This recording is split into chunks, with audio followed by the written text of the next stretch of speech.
From the Channel Seed Studios, Nick Osen and Jake Brend talk all things Big 12. This is Firmly Entrenched, powered by Heartland Flags and Gifts. Every team, every sport, every flag, almost. Here's Nick and Jake on Iowa Everywhere.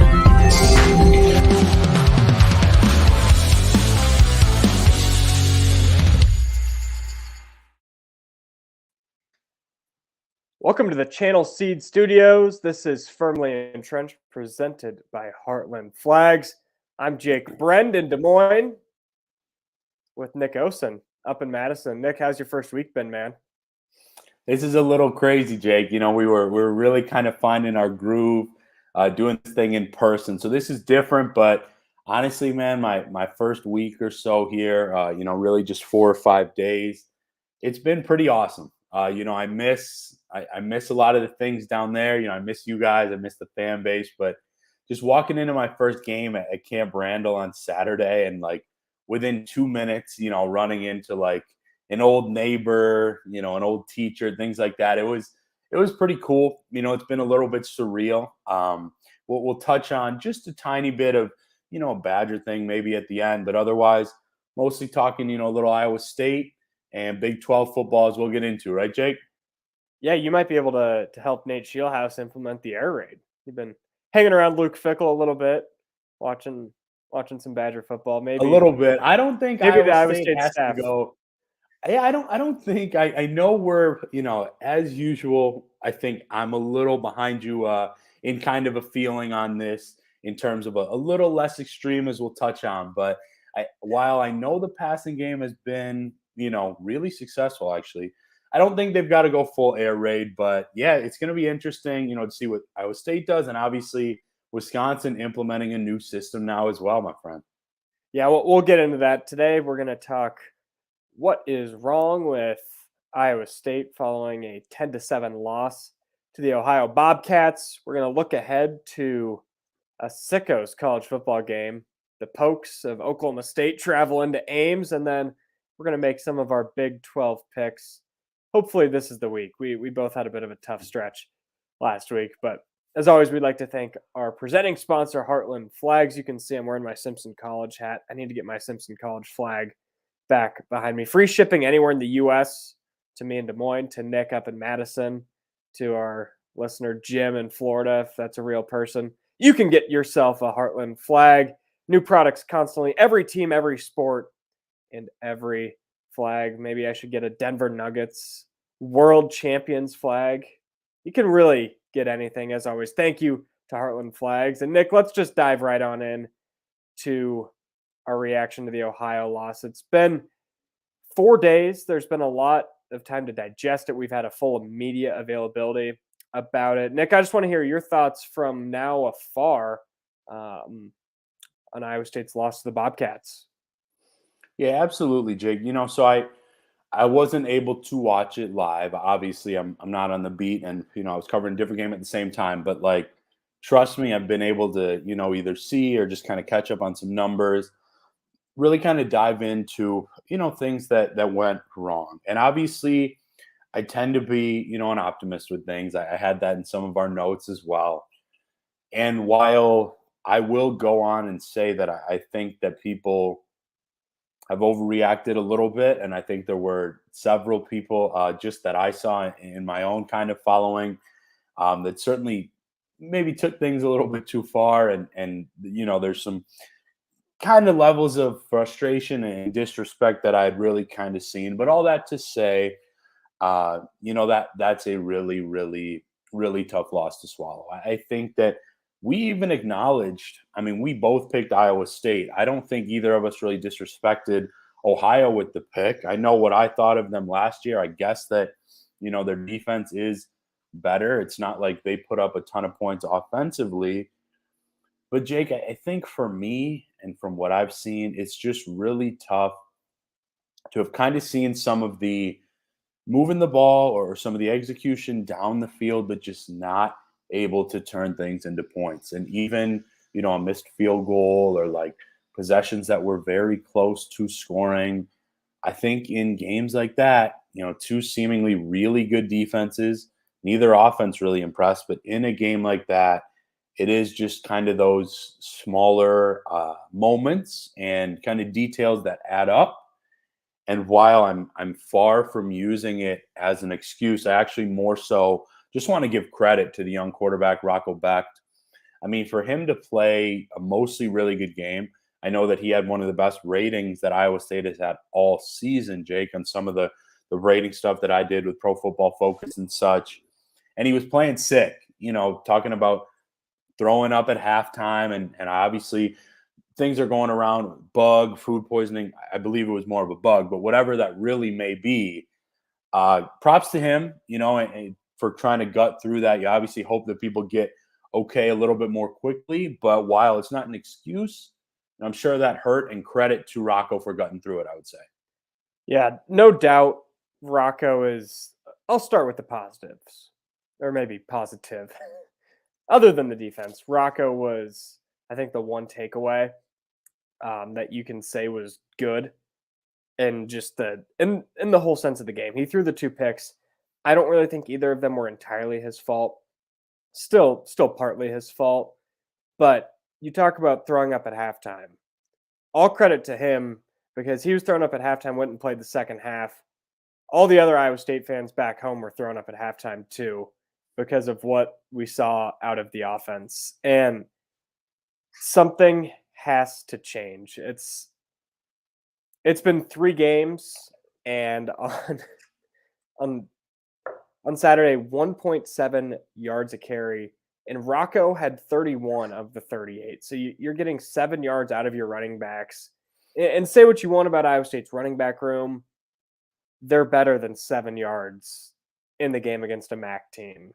Whether or not there's a sickness going through the locker room, whether or not you're on the road, blah, blah, blah, they're better than that. And I think it all just comes down to weighing scheme and execution. I agree that the way that Iowa State's been playing is a good way to win football games. In theory, they've done it before. They did it in 2020. But there comes a point where when you're not executing, or actually not even getting close to executing, you can't win that way. And I think what we'll see in the weeks ahead, it's going to determine really how the season ends up. If Iowa State continues to just rely on the offensive line improving and they get up to that 3.5, 4 yards a carry, they might win 1, 2, 3 games. It could get that ugly. If they decide to, hey, we're gonna put some trust in our young quarterback. Let's let him throw down the field. Let's use his weapons, Ben Bramer, Jaden Higgins. Let's get our athletes out in space and just see what happens. Then I could talk myself into a long shot, but they could still get to 6 wins with just how down the Big 12 has been. Yeah. Is any of that, I guess, too pessimistic? No, honestly, Jake, I think that was really, really fair and well thought out. My question for you, you usually direct kind of these questions with me, especially when I was on the beat. But for you, saying something has to change. I guess you alluded to it a little bit at the end, getting some of these young athletes in space, but not to, put you as the coach or anything, but just from somebody that obviously, you've shared how you grew up a fan. So there's that aspect. And also, with your job with the news, if you could pick 1 or 2 things maybe to change or to kind of see a little bit more of offensively, where would you go with that if you had the chance? Because personally, and I'm going to respond, of course, but I'm not on this drastic side of things. I'm really not. But I want to add to what I could see, and I want to hear what you would change if you could, Jake. Yeah, I think you play every game like you play down 10-0 on the road at a MAC school. When you're forced to move the ball downfield, good things have happened so far. Rocco he's thrown 3 interceptions this year. One of them was directly his fault. But for the most part, he's making really good decisions. Mm-hmm. His deep balls, he struggled a little bit with the accuracy, but they don't I'm not saying they need to go and hit the home run, but a couple of those throws to Daniel Jackson, Jaden Higgins, those are good 20, 25-yard throws that you're using more of the field. And I know that CW's talked a lot about this and going with pretty much the full air raid. I'm not going to go that far. But when Nate Shieldhouse says that they need to establish the run, I completely agree. I completely agree that you have to establish the run to win the football game, but you can use the pass. You can use the passing game, the short passing game, to establish the run. You don't need to do these nonsense counters, these nonsense zone reads where the quarterback's never keeping the ball. In the running back, I wish I could demonstrate it, but I'm in an office chair.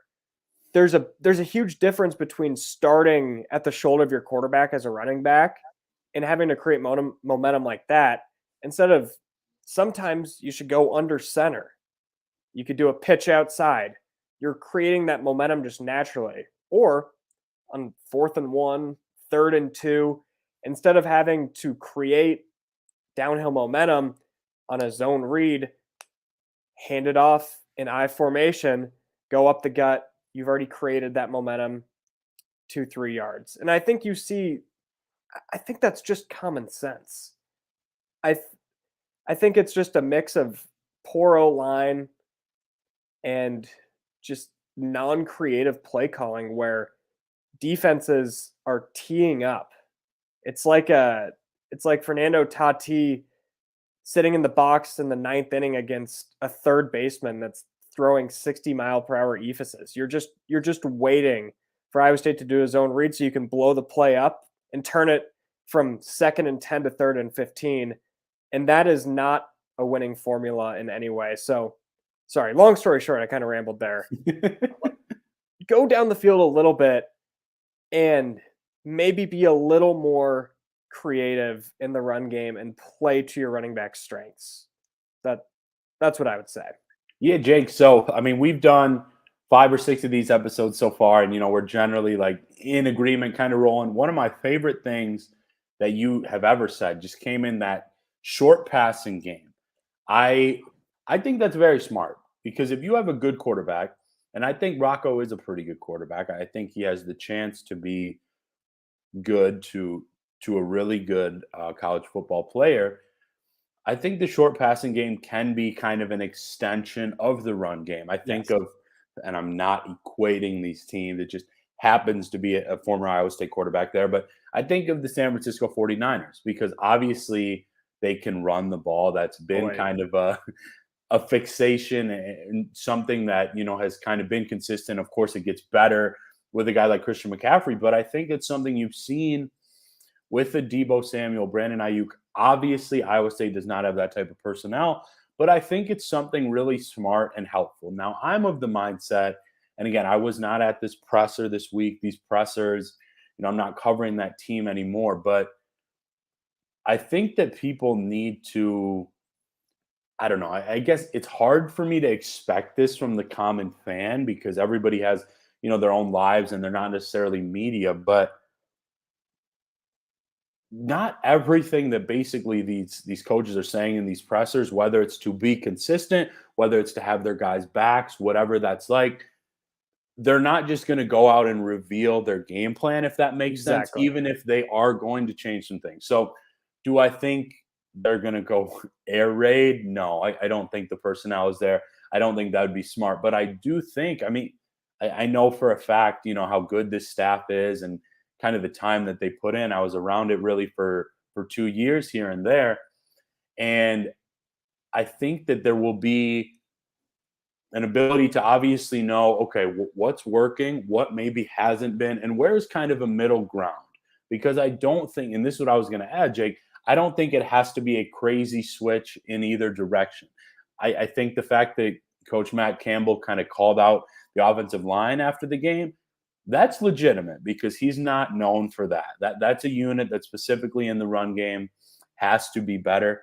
But overall, it's easier for me to say this. I didn't grow up an Iowa State fan, and now I'm not covering the team. But just based on the Big 12 being weaker this year, I do think still highly of at least the majority of some of the personnel and some of the areas that need to be cleaned up. As we transition here in a few minutes, I'm not at the sky is falling yet, like I know many people are. If this turns into 1-3 against one of the worst offensive teams in the country in Oklahoma State, and then you go into kind of the bulk of your schedule, like, sure, have at your worries and concerns. But that's kind of where I'm at. I'm not encouraged, but I'm not at the level of discouragement per se that many seem to be.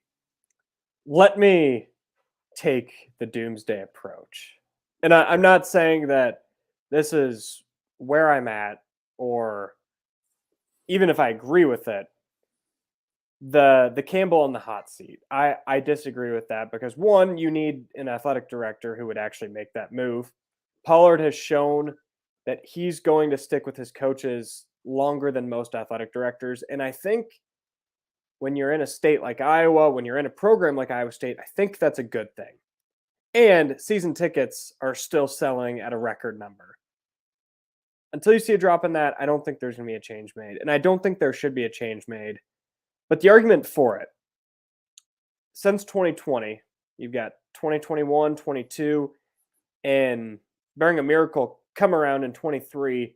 That is 3 straight, what I would consider overwhelming, disappointing seasons. 2021, you return pretty much an entire Fiesta Bowl roster. You go 7-5 because you lost in the margins. 2022, I think the expectations got reset after beating Iowa and going 3-0 to start the season. But those expectations got sky high and then plummeted to a 4-8 season. And then this year, I think everybody was pretty optimistic about, obviously, the defense, and they should still be optimistic about the defense. But you get a whole new staff, can't be any worse than last year, right? So the overall trajectory of the football program has been trending down since literally the pinnacle of Iowa State football. So do I see fans' frustrations? Absolutely. Do I think that merits a coach being fired? No, because there's been one coach that has brought Iowa State from rock bottom to a New Year's Six win, and that's Matt Campbell. And he did that mostly at the start without a lot of his own players. Now he's recruiting at an all-time high for Iowa State. If there's one guy that deserves a chance to right the ship, it's Matt Campbell. And I don't think that my opinion would change if they lost out this year. If they finish 1-11, I still think, you know what, Campbell deserves a chance to right the ship next year. You lose your next 20 games, all right, let's have a conversation. But for now, you're 15 games removed from Brock Purdy, Breece Hall, Charlie Kohler. You deserve a shot to be able to rebuild this program.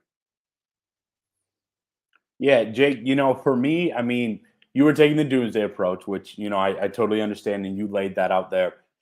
For me, anybody that is kind of suggesting that, or like that actually thinks that something like that would be for the betterment of the program, truly, I feel doesn't understand kind of the current state of college football and what Matt Campbell and this coaching staff have done here. Because now being removed from Iowa State the last couple of weeks and just kind of getting a look into like other programs and just the national landscape, I'm telling you how kind of impressive it is what they have done there. I love Iowa State fan base. It welcomed me. It was incredible. It was so loyal. But I'm telling you, it would not be a smart move. Now, I can say quite confidently, and, feel free to save this clip, Aiden, and come back at me if this doesn't happen. And I do, think I'm pretty confident in this. They're not going to lose out. I see them winning this weekend, so I think they'll be back to 2-2. And then, like you said, maybe kind of fighting for a bowl, whatever. But though it's not an excuse, I don't think you can fairly talk about this season without some of the gambling aspects. I'm not saying every player involved was going to be all conference. I'm not saying that. And I will even say there should be expectations next year in a good way, in a positive light, just with so many young, talented players expected to return. But if that was ever the decision and it was made, I guess, outside of Coach Campbell's control, so basically, you're saying that if he were to lose the job or something like that, I can't tell you how crazy I think that would be in a bad way. It would be, to me, very undeserving. And I just hope that there's reason to be upset and to want more, for Iowa State right now as fans. I totally get that. But I guess where I'm at is just kind of from an outside point of view here, just a week removed. I feel that these expectations have been raised so much because of this staff and the success that they have had and some of the best players that have come through. Because from my understanding, there wasn't kind of this, overwhelming football success. There were individuals, of course, but, season by season.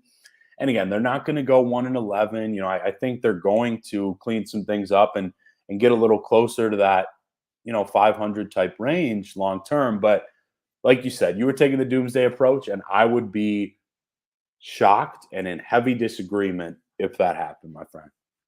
Yeah, and I think before we get to Oklahoma State, we should talk a little bit about Matt Campbell's interaction with the fan post game. He, in his availability yesterday, apologized for it, said he needs to control his emotions. Personally, I thought it was a bad look, but I'm also a fan of coaches being human. And I think that when Matt Campbell got to Ames in 2016, that's what people loved him for from the start. Was he was genuine. He was human. And even as close as 2020, after they won on the road at Texas, and he's crying in the post-game interview, talking about how proud he is of this team. It feels like since that moment, something has changed to where it's a robotic approach to media. There's been a couple different shots, maybe not shots is the right word, but a couple different just jabs at the fan base. This incident. And I don't know if the stress of rebuilding and the stress of that 2021 season has changed how Campbell approaches things, or if it genuinely has just taken a toll on him. But it's been interesting watching some old clips, and even back in 17 when he said only BS programs care about going 6-6. Compare that to now. I just think there's been a bit of a change. Yeah, that's an interesting point, Jake, because obviously that was before, some of my time, but like I had heard similar things just in terms of like that heavy emotion before. I think Coach Campbell, I think he handled it well at the presser, kind of with that brief answer, in discussing it. Like, obviously, that wasn't a perfect handling of things, of course. I also, kind of hate fans like that kind of do things to just, basically to mess with people. And I know I'm kind of an overly naive, kind thinker with things like that. I understand there are people like that out there, and, to each their own. I think it's lame, but, I think it was good. I think he handled it very well. And I guess I would say the media aspect that you mentioned, Jake, is really interesting because I didn't get to see as much of that before these last couple seasons. I still think that, the culture and the emotion and the connection, I think they're all there. Like, frankly, some of the takes that I'd seen about, kind of what happened the last couple of weeks, I think they were a little more blown up and things like that than really needed to be. Frankly, I think this really comes down to football, Jake. Like, not the thing with Campbell, but what's going on with the the program ? Like, I think they're missing some guys. I think that the bug that didn't help. I think they're certainly a better team than Ohio. But I will say, because I don't want to be, I was just on this beat for 2 years. I don't want to just be throwing out, rainbows and butterflies. Like, as we kind of transition here to this weekend's games, this weekend will tell me everything I need to know about this game, this team, and really, I'm partially intrigued how the fans show up too, Jake. Yeah, it would not shock me if it was not a great crowd. And I can't blame anyone if they don't want to go to the game Saturday, especially if you've been that fan that's been petitioning to see something else, see something new, and you haven't seen that yet. I can't blame someone for not going. I think Iowa State fans will show up. It's going to be actually, I don't know if it's going to be a nice day. I think it's going to storm. I think it was. Last I heard at Local 5. But it'll be interesting to see how fans show up as we move into our Oklahoma State preview. We're in the Channel Seed studios, and this is an absolute must win for Iowa State. And in every fact of the matter, whether it's just for, like you said, attendance purposes. If Iowa State comes out, approaches this game just like they've approached the Ohio game, the Iowa game, fans are going to be restless from the start. And if they lose that, I don't think fans are showing up the rest of the year. If they come out, they try to attack things differently, get a win, I think you're going to see more of that optimism. And I know personally, if they come out and the offense looks better because they're going downfield a little bit more, they're switching up the play calling, I'm going to get a real 2017 type feeling when they changed the defense from whatever they were doing to the now 3-3-5 stack that's really revolutionized college football. So that's another thing I guess we didn't talk about, but it's been mentioned, is that Iowa State has made drastic changes in season before. So when it comes to Oklahoma State, they're terrible. I've been selling on them all year. I can't take full credit for it just because Chris Williams was the first person in the world to sell his Mike Gundy stock, but it seems like it's his last year.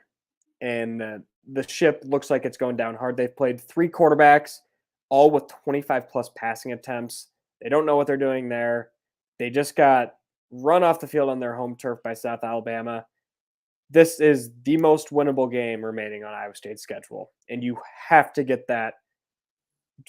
Whether the expectation is shifted from bowl game to just look competent, or the expectation is still bowl game, this game is essential to getting to 6 wins. Yeah, this I probably already would have had it a must win because Oklahoma State's not good this year, but especially after this loss to Ohio, you have to win this one. It just, obviously, I think part of kind of the fan reaction will come down to how they look too, if that makes sense. Yeah. You mentioned the offense, like, does the defense continue its dominance? And, I really respect how good this defense has still been. It's really been incredible. You don't want to kind of see just simply falling back on the defense like we saw for 10 or 11 games last season. And again, Oklahoma State is not good. So while I do kind of get the sense from the outside that the expectations from the fan base and things like that are certainly shifting from maybe a team that we expected, 5, 6, 7 wins. It's a winnable game. Iowa State is favored. Again, I don't think there are these drastic changes that do need to be made. It's at home. Do I expect every seat to be filled? Maybe not. But I think the fans are going to show up. I think it's an opportunity to still kind of, it's clearly been a tough week for the team to kind of show that backing and that support and just see what the Cyclones are able to do with kind of essentially their backs against the wall right now. Absolutely. And you talk about the defense. This is a point I haven't made yet, but I always found it fascinating and interesting last year when I was on the Iowa beat, and their offense was terrible, similar to Iowa State's this year, and their defense was out of this world, unbelievable. I always wondered how hard it was for a defense to still go out there every snap, every possession. Maybe not for Iowa State's case, and maybe not for Iowa's case either, but when your offensive staff isn't even trying to do anything, when they're just playing it so safe and let's let the defense handle this. I think that's an interesting thing for John Haycock, for the defense. How long can you keep that up? Because we even saw it on Saturday. I'll go back to the Ohio game a little bit. They allowed 10 points. You can't critique them. They did struggle containing Rourke at points, and they did struggle on third down at points.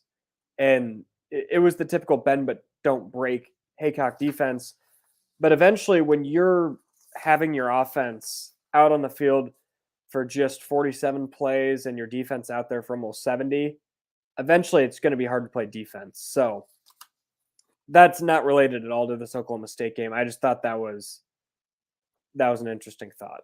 Yeah, no, it's something that's talked about even in the NFL. I hear commentators say it once in a while, or I see tweets about it. It's basically just like when does kind of the human side, of things set in, whether that's just fatigue mentally, physically, or just basically like, hey, when are our teammates going to kind of match what we're doing? But I don't get that sense, at Iowa State. I think that everybody's pretty close. I think that people understand new to things, younger players, areas that haven't had as much of this type of success, and not used to it yet and are still trying to find it. But Saturday is a must win. I don't throw that around. I think that they have to win. I think they will win.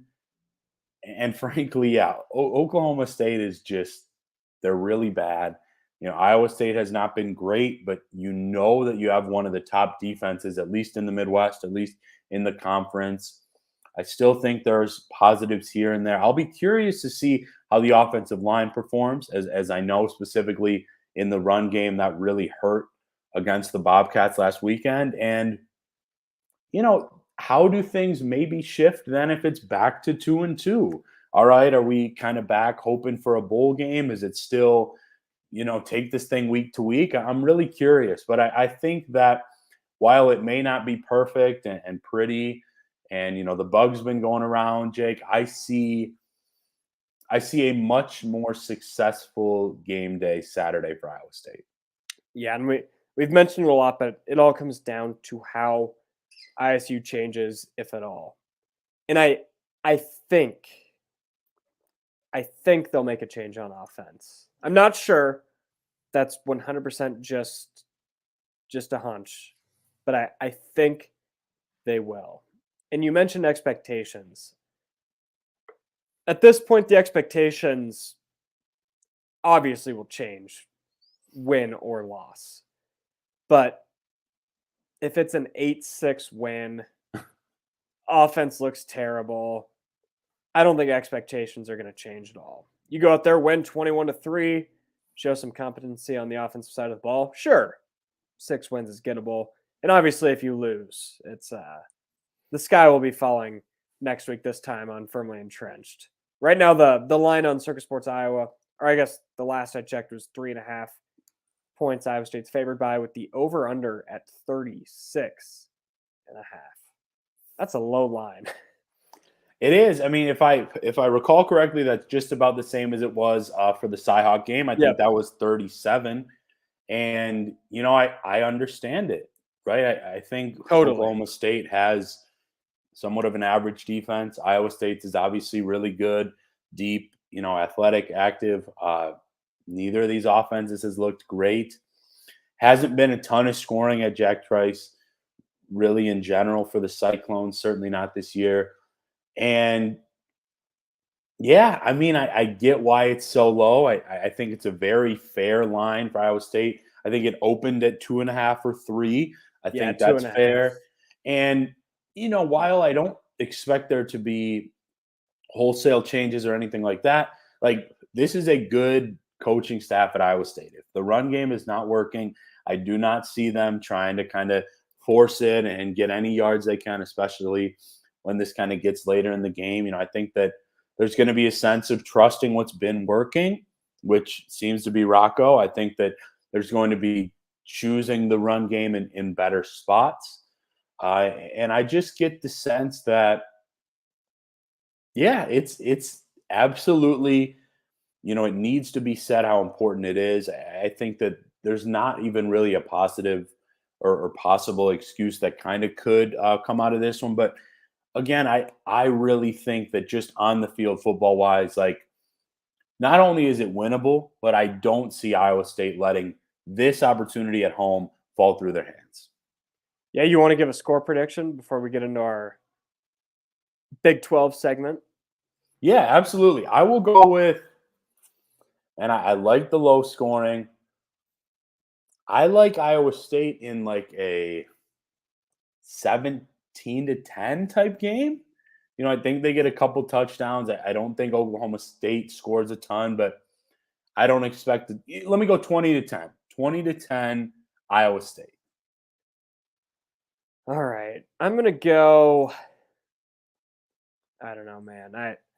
I can see you. You're like struggling a little bit, even for kind of some of the, the encouragement and the positive side. And I don't blame you. It's just kind of an observation, because normally when we get to this part, like, you're juiced up, you're ready. Hey, Nick, this is my prediction. Like, let's go. So it hurts me to see you like that a little bit, my friend. No. Iowa State Oklahoma State games are always just weird. No matter what, they're always weird. There's always something that, like a couple of years ago, Isheem Young got ejected for targeting early in the game. That was 2020. And then you go from the middle of the field being a strength for Iowa State to Oklahoma State just attacks the middle of the field every single play. They beat them. That's Iowa State's only Big 12 loss, blah, blah, blah. 2011, Oklahoma State wins. They go to the national championship. Iowa State somehow comes back from 24 down to beat them. So to say that I'm confident in this game in Iowa State winning in a score prediction, that's not even close. But I'm going to say that Iowa State wins 16-10. Okay. And you can clearly see the confidence. Yeah. It's jumping off the screen. And that all comes back again. I don't know if Iowa State's going to change. For their sake, I hope they change. But as we know, the definition of insanity is doing the same thing over again and expecting different results. So if Iowa State goes out there, first drive, runs it up the gut 2 times, I'm going to get on my Circus Sports Iowa app and live bet Oklahoma State money line. But oh, jeez. no. If they come out, first plays a post route to Ben Bramer, and I'm like, all right, they've gotten a change of heart and they've realized that you've got to adapt your personnel, and that's how they're going to win games. But predictions aside, we're just going to have to see how that happens on Saturday. And if you are going to bet the game, please bet it on Circus Sports Iowa. The highest limits, the lowest holds, and the best odds. Sports betting the way it should be. Download the app on the App Store or go to circusports.com. And let's talk about the Big 12 a little bit. We had a rough week. Yeah, you went, I believe. Don't remind me. It was bad, man. It was bad. Yeah, I won't remind you then. I had a 1-2 week. I went with Iowa State. I should just pull it up. I did not come prepared for my post-mortem. I had Iowa State, which I thought was a lock. K-State, that was a weird game. Losing to Mr. Mevis' younger brother. And then I was right on Wyoming against Texas, which I felt good about. But before we get into our picks, is there anything in general in the Big 12 that you want to talk about in regards to the last week of non-conference play heading into this week? Yeah, I would really just say that Kansas State game was an entertaining one. And I think that the future of the Big 12 just continues to get more exciting in terms of some of these teams that will be added. And I guess I know we're going to focus on our Big 12 picks, but Jake, what an incredible college football weekend that is coming. Baby. I mean, I can't wait. Normally this type of stuff gets, overhyped a little bit, but this one, I'm fortunate. I'm on the Badgers beat now, so I'm fortunate the game's Friday night game, so I'll actually be able to enjoy some of Saturday. There's some big time games, and just a couple that I'm really excited about. So there's going to be a Big 12 connection here and one not. Of course, Coach Deion Sanders, Colorado and Oregon.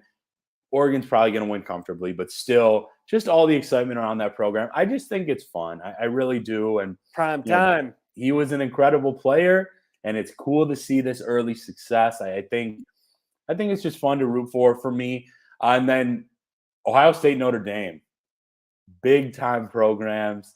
Notre Dame was one of my favorite college football teams growing up. So I'm excited for that one, Jake, just ahead of our Big 12 picks.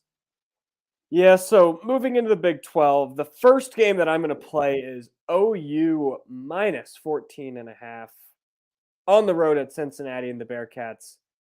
Big 12 debut. OU is rolling. Cincy's bad, coming off of a shocking loss at home to a MAC school, Miami of Ohio. OU just beat a similar team, an American team, SMU, by 17. Say what you want about Cincinnati. I think they're still an American team. Give them some time to adjust to the Big 12. I think this is the type of game that OU goes in and puts it away comfortably in the first quarter. The second game that I'm going to play is the under in Central Florida at Kansas State. It's set at 53.5. And Central Florida's played one real game so far. It was at Boise State. They won that one 18-16. Still no John Reese Plumlee, their quarterback, who I don't know if he's a good quarterback, but man, is he a fun quarterback. He's an electric running dual threat type QB.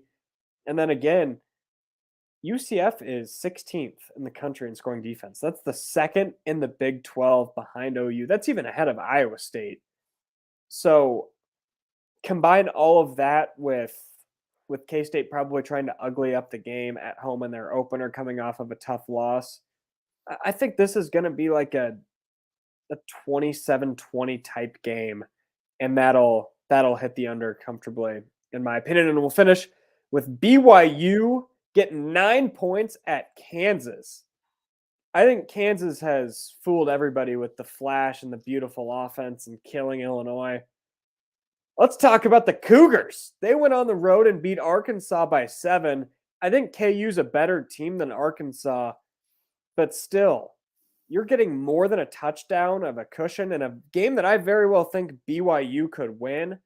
I think that might be my lock of the week. I'd still probably pick KU coming off of a too close to be comfortable win over Nevada. But man, 9 points is a lot. And I know it's BYU's first Big 12 game, but I feel really comfortable taking the Cougars there. Yeah, Jake, I'm not copying too many of your picks, but I love your breakdown, specifically that last one. That was a really impressive win for that program. I think Arkansas, not the best Arkansas team we've seen, but still really good win. I would think the Jayhawks can win that at home, but would definitely take that side. For me, I hope the Cyclones fans like this. I'm going with Iowa State. When I put this, it was -3. So Iowa State -3 hosting Oklahoma State. I gave plenty of reasons earlier. Backs against the wall type spot. I really do still think they are at least as good, if not the better team. It's at home. I think that some things will get cleaned up. And frankly, I really do still trust that defense. So I got ISU. I'm going to ride with you on one of these, Jake. OU. And I'm going to give myself, it's early. It's very early. I'm going to give myself and us a little bit of credit. Since I think our first show, we've been really high on the Sooners. I understand that wasn't a crazy tough pick, but I've even been impressed with how they've looked. I mean, the offense has just been seamless. It's been one of the best in the country. You mentioned the scoring defense note. Just about any chance, I will likely roll with them. I think it could be a buy low spot for Houston.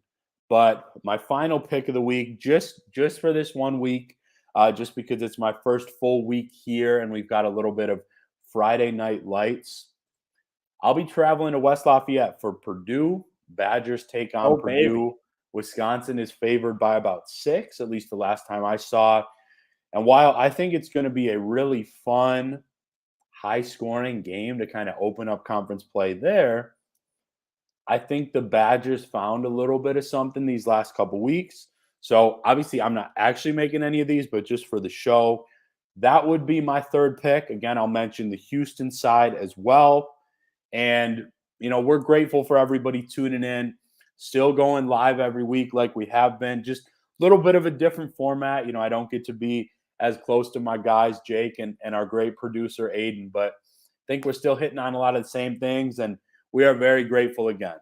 Did Aiden fall asleep? I haven't heard from him all show. I think he left early actually today. I'm There here. he is. He's awake. He's awake. I'm back. Sorry, I've been digging into the Bible. Oh, Mike Leach's book. Swing your sword. So not locked in with us. I guess we didn't need any help today. No omissions or errors then, Aiden. Nope, you did got Boss perfect C- show. 10 out of 10. Did Boss CW give you a homework assignment? No, Do you only this get was Do you only get a right. Yeah, paycheck I if don't you get read that paid book? until I finish the book. Yeah, Well, how is it? How many chapters are you in? I One. haven't started it yet, but yeah. Okay, so read the back cover. And Aiden, if you're Nate Shieldhouse, how are you turning Iowa State into an air raid offense in 5 days? Have you ever played Call up Hal Madden? Mummy. Call up Hal Mummy. Could Give we him the get reins. Hal Mummy on Iowa State's staff as like what was Shut that? up. What was that Rams guy as a special need or special teams? That was bad. Special teams consultant. He can be the air raid consultant. John Bonamego, I believe. Yeah, he really did a lot for the special teams, clearly. But is he still on staff? That was a question for you, Nick. Is he? No, he's not. Okay. Yeah. That's why we don't he's... bring producer Aiden on too much. Jake starts to get a little distracted. So yeah, get back to reading. Thank you, Aiden. Well, that was Aiden Wyatt, our producer. I don't believe we have anything else to cover. You're heading to Indiana tomorrow. Is that right? Yes, sir. Busy week. Yeah, I'll do a little bit more work tonight. Then heading out to West Lafayette. Never been there before for a Friday night game.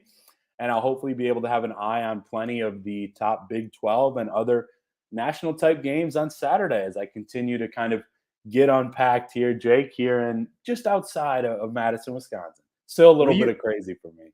Will you travel more then with Wisconsin than you did for Iowa State? Just because the Big Ten's more, I guess, centralized.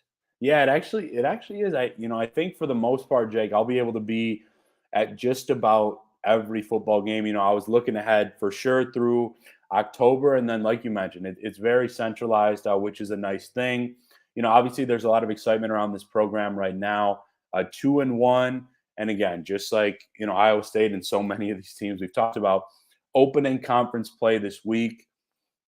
I'm honestly excited. I haven't really had the opportunity to kind of, cover my alma mater as a professional now, not just a student reporter. So it'll be cool, and I'll be sure to report back next week. Yeah, I guess centralized for now. Not when you make a trip to Eugene next year. That's far from central. Well, that's gonna wrap it up here at Firmly Entrenched in the Channel Seed Studios, presented as always by Heartland Flags. We'll be back same time next week. Not in person, but we'll be talking over the phone. But live, we'll keep it rolling. Thank you.